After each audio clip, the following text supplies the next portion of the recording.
لابسين هالابيض، العباية البيضاء والطواقي على راسهم، منظرهم ولا اروع من هيك.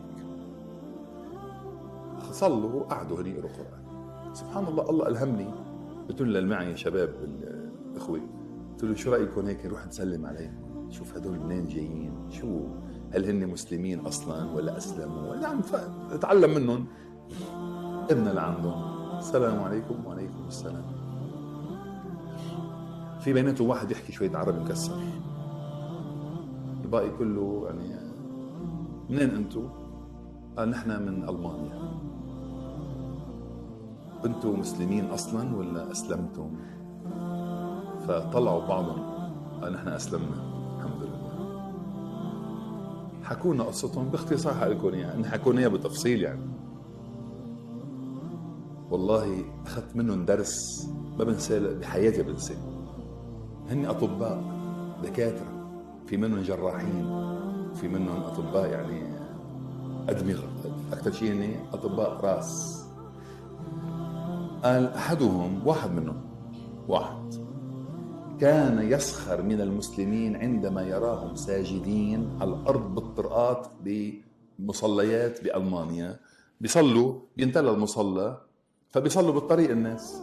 فإذا نحن أول بصير معنا هون سبحان الله، هيدي نعمة الحمد لله إنه بينتلى الجامع ما بيساع. كما قلت لكم لما كنت بالدنمارك من شيء 3 أسابيع 4 أسابيع، الكنائس فاضي، ما في حدا، الجامع لبرا على الطريق، على الرصيف وعلى الطريق يعني سبحان الله. فقال لما يسجدوا على الارض، انه في كان يسجدوا ناس مثلا، انه كان يقول هو انه طب لا شو عم تيجي تنزل على الارض هيك، يعني شو اللي عم تعملوه؟ كل ما يشوف هالمشهد هذا ينزعج، الى ان قرر انه طب في له فايده هالمشهد هيدا، يعني الانسان اذا عمل هيك له فايده. فعمل دراسات دقيقة طبية علمية، تبين معه أن الدورة الدموية تكتمل الجسد كلياته عند السجود.